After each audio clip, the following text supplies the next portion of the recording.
Hi good morning students, welcome to IIT smart learn. आज मैं आपको ट्वेल्थ केमिस्ट्री का चैप्टर 5 का ऑब्जेक्टिव बताने जा रहा हूँ। ये ऑब्जेक्टिव जो है आपके एग्ज़ाम के दृष्टिकोण से जो है बहुत ही इम्पोर्टेंट है। यहाँ पे आप ट्वेल्थ की तैयारी कर सकते हैं। तो यदि आपने मेरे चैनल को सब्सक्राइब नहीं किया है तो चैनल को सब्सक्राइब ज़रूर कर ले, ताकि सभी वीडियोज़ का नोटिफिकेशन आपको मिलता रहे। चलिए चैप्टर स्टार्ट करते हैं। 5वां चैप्टर का नाम है पृष्ठ रसायन। इंग्लिश में इसको सरफेस केमिस्ट्री बोलते हैं। चलिए पहला क्वेश्चन देख लेते हैं।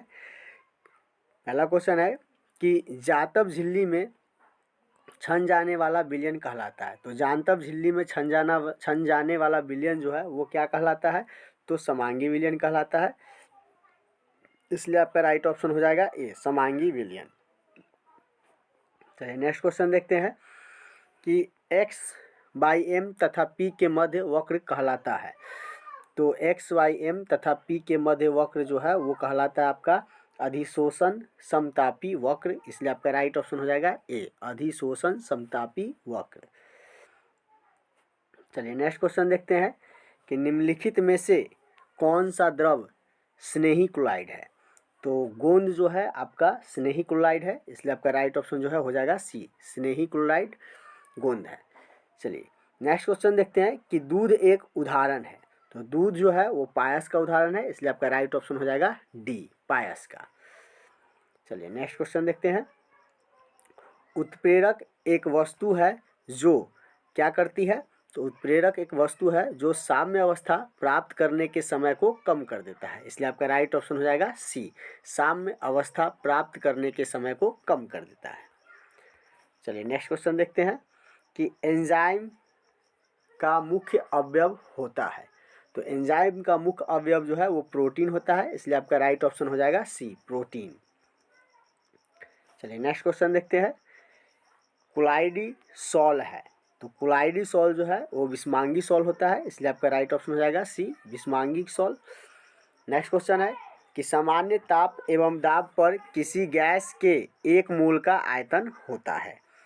तो 1 मोल का आयतन जो हो जाएगा वो 22.4 लीटर हो जाएगा। इसलिए आपका राइट ऑप्शन हो जाएगा बी, 22.4 लीटर। चलिए नेक्स्ट क्वेश्चन देखते हैं कि तेल को वसा में बदलने हेतु प्रयुक्त उत्प्रेरक है।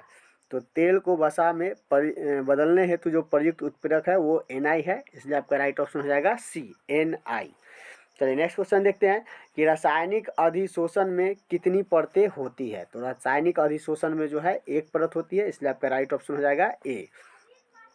चलिए नेक्स्ट क्वेश्चन देखते हैं कि टाइलिन नामक एंजाइम का स्रोत है। तो टाइलिन नामक एंजाइम का जो स्रोत है वो आपका जीभ की लार है, क्योंकि जीभ में जो लार पाया जाता है उसी में टाइलिन नाम का एंजाइम पाया जाता है। या आपका क्वेश्चन इस तरीके से भी रहता है कि लार में कौन सा एंजाइम पाया जाता है? तो टाइलिन पाया जाता है। चलिए नेक्स्ट क्वेश्चन देख लेते हैं कि रासायनिक अधिशोषण अभिक्रिया है। तो रासायनिक अधिशोषण अभिक्रिया जो है वो अनुत्क्रमणीय अभिक्रिया है। इसलिए आपका राइट ऑप्शन हो जाएगा बी, अनुत्क्रमणीय। नेक्स्ट क्वेश्चन है कि 5% केन शुगर जिसका अणुभार 342 आइसोटोनिक है, 1% घोल X के साथ X का अणुभार कितना होगा? तो यहाँ पे जो आपका X का अणुभार हो जाएगा वो हो जाएगा 171.2। इसलिए आपका राइट ऑप्शन हो जाएगा बी। चलिए नेक्स्ट क्वेश्चन देख लेते हैं कि उत्प्रेरक की व्याख्या सबसे पहले करने वाला वैज्ञानिक था। तो उत्प्रेरक की व्याख्या सबसे पहले करने वाला वैज्ञानिक जो था बर्जीलियस थे। इसलिए आपका राइट ऑप्शन हो जाएगा डी, बर्जीलियस। नेक्स्ट क्वेश्चन है कि विलायक स्नेही क्लोराइड कहलाता है। तो विलायक स्नेही क्लोराइड जो है वो क्या कहलाता है? तो लायोफिलिक क्लोराइड कहलाता है। इसलिए आपका राइट ऑप्शन हो जाएगा ए, लायोफिलिक क्लोराइड। चलिए नेक्स्ट क्वेश्चन देखते हैं कि तेल तथा पानी के संयोग से बना क्लोराइडी विलयन कहलाता है। तो तेल तथा पानी के संयोग से बना क्लोराइडी विलयन जो है वो इमल्सन कहलाता है। इसलिए आपका राइट ऑप्शन हो जाएगा डी, इमल्सन। चलिए नेक्स्ट क्वेश्चन देख लेते हैं कि भौतिक अधिशोषण की क्रिया होती है। तो भौतिक अधिशोषण की क्रिया जो होती है वो कक्ष ताप पर होती है। इसलिए आपका राइट ऑप्शन हो जाएगा ए, कक्ष ताप पर। चलिए नेक्स्ट क्वेश्चन देखते हैं कि टिंडल प्रभाव प्रदर्शित होता है। तो टिंडल प्रभाव किस में प्रदर्शित होता है? तो वास्तविक घोल जो है उसके द्वारा जो है टिंडल प्रभाव प्रदर्शित होता है, इसलिए आपका राइट ऑप्शन हो जाएगा ए। नेक्स्ट क्वेश्चन है कि निम्न में से कौन द्रव स्नेही क्लोराइड है। तो द्रव स्नेही क्लोराइड जो है वो आपका गोंद है, इसलिए आपका राइट ऑप्शन हो जाएगा बी। चलिए नेक्स्ट क्वेश्चन देखते हैं। किसी विलयन के 200 ml में 2 ग्राम NaOH घुले हैं, विलयन की मोलरता होगी। तो विलयन की मोलरता जो हो जाएगी वो 0.25 हो जाएगी, इसलिए आपका राइट ऑप्शन जो है वो हो जाएगा ए 0.25। चलिए नेक्स्ट क्वेश्चन देखते हैं कि निम्न में से द्रव स्नेही क्लोराइड का उदाहरण है। तो द्रव स्नेही क्लोराइड का उदाहरण जो है वो जिलेटिन है, इसलिए आपका राइट ऑप्शन जो है वो हो जाएगा डी जिलेटिन। चलिए नेक्स्ट क्वेश्चन देख लेते हैं कि विलायक विरागी क्लोराइड कहलाता है। तो विलायक विरागी क्लोराइड जो है वो लायोफिलिक क्लोराइड कहलाता है, इसलिए आपका राइट ऑप्शन हो जाएगा ए। चलिए नेक्स्ट क्वेश्चन देख लेते हैं कि यूरिएज उदाहरण है। तो यूरिएज जो उदाहरण है आपका एक एंजाइम का उदाहरण है, इसलिए आपका राइट ऑप्शन हो जाएगा सी। चलिए नेक्स्ट क्वेश्चन देखते हैं कि रक्त पर आवेश पाया जाता है। तो रक्त पर जो आवेश पाया जाता है वो आपका ऋणात्मक होता है, इसलिए आपका राइट ऑप्शन हो जाएगा बी। चलिए नेक्स्ट क्वेश्चन देखते हैं कि निम्नलिखित में से ठोस ठोस समुदाय कौन है। तो ठोस ठोस समुदाय जो है संश्लेषित जेम है, इसलिए आपका राइट ऑप्शन हो जाएगा सी संश्लेषित जेम। नेक्स्ट क्वेश्चन है कि निम्न में से टिंडल प्रभाव संभव नहीं है। तो शर्करा विलयन पे जो है टिंडल प्रभाव संभव नहीं है, इसलिए आपका राइट ऑप्शन हो जाएगा सी। चलिए नेक्स्ट क्वेश्चन देखते हैं कि निम्नलिखित में से किसके लिए होना हिमांक का अवनमन अधिकतम होगा।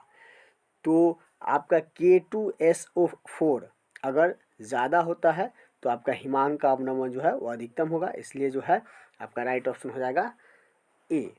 चलिए नेक्स्ट क्वेश्चन देखते हैं कि निम्नलिखित में से कौन क्लोराइड घोल नहीं है। तो क्लोराइड जो है घोल नहीं है, तो वो जल जो है आपका क्लोराइड जो है वो घोल नहीं है, इसलिए आपका राइट ऑप्शन हो जाएगा ए। चलिए नेक्स्ट क्वेश्चन देखते हैं। किस गैस का अधिशोषण चारकोल के द्वारा सबसे अधिक होता है। तो आपका जो CO गैस है इसके द्वारा जो है आपका चारकोल का जो है अधिशोषण सबसे अधिक होता है, तो इसलिए आपका राइट ऑप्शन हो जाएगा ए CO। चलिए नेक्स्ट क्वेश्चन देख लेते हैं कि भौतिक अधिशोषण में लगभग ऊष्मा उत्सर्जित होती है। तो भौतिक अधिशोषण में जो लगभग 20 से 40 ऊष्मा उत्सर्जित होती है, इसलिए आपका राइट ऑप्शन हो जाएगा ए 20 से 40। ताजे अपक्षेप को क्लोराइड में बदला जा सकता है। तो कौन से क्लोराइड में बदला जा सकता है। तो पेप्टिजेशन द्वारा बदला जाता है ताजे अपक्षेप को क्लोराइड में, इसलिए आपका राइट ऑप्शन हो जाएगा बी पेप्टिजेशन। नेक्स्ट क्वेश्चन है P2O5 अच्छा है एक। तो P2O5 जो है अच्छा क्या है, तो अवशोषक है, इसलिए आपका राइट ऑप्शन हो जाएगा बी अच्छा अवशोषक है। चलिए नेक्स्ट क्वेश्चन देख लेते हैं कि निम्न में से किसमें टिंडल प्रभाव नहीं पाया जाता है। तो टिंडल प्रभाव जो है वो चीनी के घोल में नहीं पाया जाता है, इसलिए आपका राइट ऑप्शन हो जाएगा ए। नेक्स्ट क्वेश्चन है कि निम्न में कौन सा अनुसंख्य गुणधर्म नहीं है। तो अनुसंख्य गुणधर्म जो है वो प्रकाशीय क्रियाशीलता जो है वो अनुसंख्य गुणधर्म नहीं है, इसलिए आपका राइट ऑप्शन हो जाएगा बी। चलिए नेक्स्ट क्वेश्चन देख लेते हैं। निम्नलिखित में से सबसे प्रबल लिविस अम्ल है। तो सबसे प्रबल लिविस अम्ल जो है वो Bi3 है, इसलिए आपका राइट ऑप्शन हो जाएगा डी Bi3। नेक्स्ट क्वेश्चन है कि 234.2 ग्राम चीनी के घोल में 34.2 ग्राम चीनी है, तो घोल का मोलर सांद्रण क्या होगा। तो घोल का मोलर सांद्रण जो हो जाएगा वो 0.5 हो जाएगा, इसलिए आपका राइट ऑप्शन जो है वो हो जाएगा बी। चलिए नेक्स्ट क्वेश्चन देख लेते हैं कि अपमार्जक को कहा जाता है। तो अपमार्जक को है जो पृष्ठ सक्रियन कहा जाता है, इसलिए आपका राइट ऑप्शन हो जाएगा ए पृष्ठ सक्रियन। नेक्स्ट क्वेश्चन है द्रव स्नेही क्लोराइडों के अस्थायित्व का प्रमुख कारक है। तो प्रमुख कारण जो है वो आवेश है, इसलिए आपका राइट ऑप्शन हो जाएगा बी। चलिए नेक्स्ट क्वेश्चन देख लेते हैं कि शीत कक्ष प्रक्रम में प्रयुक्त उत्प्रेरक होता है। तो वो जो उत्प्रेरक प्रयुक्त होता है उसका नाम है N2O, इसलिए आपका राइट ऑप्शन हो जाएगा ए। चलिए नेक्स्ट क्वेश्चन देखते हैं कि निम्न में से धनावेशित सॉल का उदाहरण है। तो धन आवेशित सॉल का जो उदाहरण है वो जिलेटिन है, इसलिए आपका राइट ऑप्शन हो जाएगा बी। नेक्स्ट क्वेश्चन देखते हैं कि ठोस सतह पर गैस के अधिशोषण के लिए log x/m और log p के बीच ग्राफ रेखीय होता है। तो ग्राफ की ढलना बराबर है, तो ग्राफ की ढलना बराबर जो हो जाएगा वो हो जाएगा log k, इसलिए आपका राइट ऑप्शन हो जाएगा B, log k। Next question है कि साबुन ग्रीस को किसके द्वारा निकाला जाता है। तो साबुन ग्रीस को जो है इमल्सीकरण द्वारा निकाला जाता है, इसलिए आपका राइट ऑप्शन हो जाएगा बी, इमल्सीकरण। इस तरीके से मैंने आपको केमिस्ट्री चैप्टर 5 का ऑब्जेक्टिव क्लियर करा दिया है। यदि आप चैनल को सब्सक्राइब नहीं किए हैं तो ज़रूर कर लें, ताकि आप यहाँ से 12th की तैयारी कर सकें। यहाँ पे सभी सब्जेक्ट की तैयारी कराई जा रही है। आज के लिए बस इतना ही, मिलते हैं नेक्स्ट वीडियो में।